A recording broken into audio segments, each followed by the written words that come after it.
Hello and welcome friends. இன்னைக்கான இந்த video நம்ம பேசிக்கான ஒரு வாக் த்ரூ தான் பார்க்க போகிறோம். நம்ம லாஸ்ட் டைம் கிரியேட் பண்ணியிருந்தோம்ல நம்மளோட ஃபர்ஸ்ட் அப்ளிகேஷன்.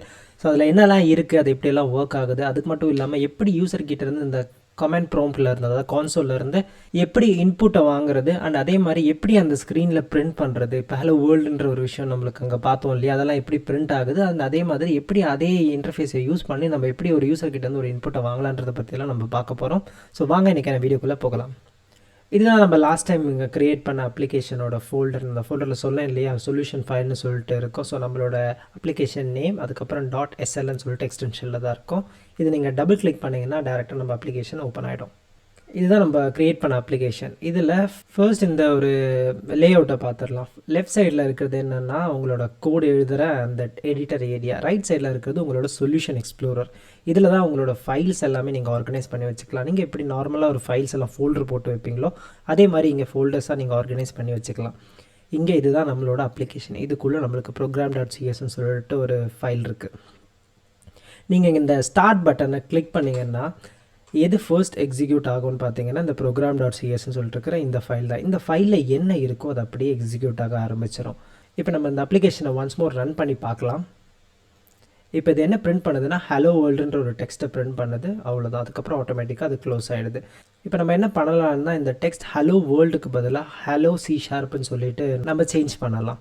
அதுக்கு நான் என்ன பண்ணுறேன்னா இங்கே வந்துட்டு இந்த இடத்துல ஹலோ வேர்ல்டுக்கு பதிலாக ஹலோ C# நான் போடுறேன்.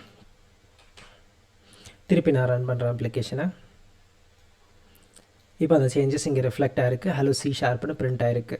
ஓகே, இது பிரிண்ட் பண்ணுறதுக்கான காரணம் என்ன, இது எப்படி பிரிண்ட் ஆகுதுன்ற பற்றி பார்க்கலாம். ஸோ ப்ரோக்ராமிங் லாங்குவேஜ் உங்களுக்கு ஒரு விஷயம் இருக்குது. நீங்கள் வந்து காமனாக ரிப்பீட்டடாக பண்ணுற விஷயங்கள் எல்லாத்தையுமே ஆல்ரெடி அந்த ப்ரோக்ராமிங் லாங்குவேஜ்லேயே போட்டு வச்சுருவாங்க. ஸோ இது கிட்டத்தட்ட எப்படின்னா உங்களுக்கு தேவையான எல்லா டூல்ஸையும் அவங்க ரெடி பண்ணி வச்சுருவாங்க. நீங்கள் அந்த டூல்ஸை ஜஸ்ட்டு எடுத்து யூஸ் பண்ண மட்டும் போதும். எவ்ரி டைம் உங்களுக்கு ஒரு விஷயம் பண்ணணும் அப்படின்னா அந்த டூல்ஸை நீங்கள் மேக் பண்ண தேவையில்லை, உங்களோட லாஜிக்கில் நீங்கள் ஃபோக்கஸ் பண்ணால் போதும். ஸோ அந்த டூல் செட்ஸ் ஆல்ரெடி அந்த ப்ரோக்ராமிங் லாங்குவேஜ்லேயே கொடுக்கும். ஒரு ப்ரோக்ராமிங் லாங்குவேஜ்லேயும் டூல் செட் டிஃப்ரெண்ட்டாக இருக்கும். அவங்க ஆஃபர் பண்ணுற விஷயமும் டிஃப்ரெண்ட்டாக இருக்கும். இங்கே நம்மளுக்கு இந்த கான்சோல், அதாவது கமெண்ட் ப்ராம்ப்டில் உங்களுக்கு ஏதாச்சும் ஒரு விஷயத்தை பிரிண்ட் பண்ணணும்னா கான்சோல்னு சொல்லிட்டு ஒரு கிளாஸ்க்குள்ளே உங்களுக்கு ரைட் லைன்னு சொல்லிட்டு ஒரு ஃபங்க்ஷன் இருக்குது. ஸோ கிளாஸ்னால் என்ன, ஃபங்க்ஷன்னா என்னன்றதை பற்றியெல்லாம் இனி வரக்கூடிய வீடியோவில் தெளிவாக பார்க்கலாம். இப்போதைக்கு கிளாஸ்னா ஒரு ஏரியா, அந்த ஏரியாவில் சிமிலராக இருக்கிற திங்ஸ் எல்லாம் நம்ம போட்டு வைப்போன்றதை மைண்டில் வச்சுக்கோங்க. அண்ட் ஃபங்க்ஷன்னா ஒரு பீஸ் ஆஃப் கோட், அதை ஏதாச்சும் ஒரு விஷயத்த பண்ணோம் அப்படி ஞாபகம் வச்சுக்கோங்க. ஸோ அந்த ஒரு ஃபங்க்ஷனை ஸ்பெசிஃபிக்காக நம்ம கூப்பிட்டோம்னா நம்ம இன்புட்டாக இதை அனுப்புவோம். நம்ம என்ன இதுக்குள்ளே அனுப்புகிறோமோ அதை அப்படியே அங்கே கான்சோலில் பிரிண்ட் பண்ணி கொடுத்துரும். இது அனுப்பும்போது நம்ம டபுள் கோட்குள்ளே போடணும். ஓகே, இப்போ நம்ம இந்த கோடை சின்னதாக மாடிஃபை பண்ணிவிட்டு ஒன்ஸ் இதை பிரிண்ட் பண்ணதுக்கப்புறம் யூசர்கிட்ட இருந்து ஒரு இன்புட்டை வாங்குற மாதிரி பண்ணலாம். ஸோ நான் சொன்னேன் இல்லையா, கிளாஸஸ்ன்றது சிமிலராக இருக்கிற திங்ஸை வந்து குரூப் பண்ணி வைக்கிறதுக்கு நம்ம ஒரு வச்சுருக்கிற ஒரு இடன்ற மாதிரி ஞாபகம் வச்சுக்கோங்க. ஸோ இப்போ அதே கான்சோல் கிளாஸை யூஸ் பண்ணி இப்போ நான் யூசர்கிட்ட இருந்து இன்புட் வாங்க போகிறேன். அதுக்கு கான்சோல் கிளாஸில் இருக்கிற ரீட் லைன்னு சொல்லிட்டு ஒரு மெத்தடை நான் கூப்பிட போகிறேன். ஸோ ஃபங்க்ஷன் மெத்தட் இது எல்லாமே ஒன்று. நான் மிக்ஸ் அண்ட் மேட்சாக மாற்றி யூஸ் பண்ணுவேன், ஸோ கன்ஃபியூஸ் ஆகிக்காதீங்க. ஸோ இந்த ஃபங்க்ஷனை நான் கூப்பிட்றேன் console.read லைன்னு சொல்லிட்டு. இந்த ஃபங்க்ஷனை கூப்பிடும்போது என்ன பண்ணோன்னா நம்ம கான்சோல் யூசருக்கான இன்புட்டுக்காக வெயிட் பண்ணோம். இப்போ நான் அந்த ப்ராஜெக்டை ரன் பண்ணுறேன் once again. Okay, project open ஆகிடுச்சு. இப்போ பார்த்தீங்கன்னா கொஞ்சம் டிஃப்ரெண்ட்டாக இது பிஹேவ் பண்ணியிருக்கு. ஃபர்ஸ்ட் என்ன பண்ணியிருக்குன்னா ஹலோ C# பிரிண்ட் பண்ணியிருக்கு. அதுக்கப்புறம் நம்மளுக்கு அந்த ஃப்ளாஷிங் கர்சர் இருக்குது.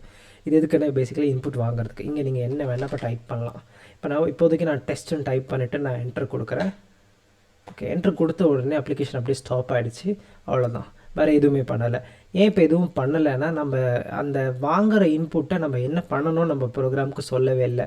ஸோ அடுத்த வீடியோவில் இந்த வாங்குகிற இன்புட்டை நம்ம எப்படி லோக்கலாக ஸ்டோர் பண்ணுறது, அந்த இதை லோக்கலாக ஸ்டோர் பண்ணியிருக்கிற விஷயத்தை எப்படி திருப்பி யூஸருக்கு காமிக்கிறதுன்றதெல்லாம் நம்ம டீட்டெயிலாக பார்க்கலாம். ஸோ அடுத்த வீடியோ நான் பார்க்குறேன். அது வரைக்கும் டேக் கேர் அண்ட் பை.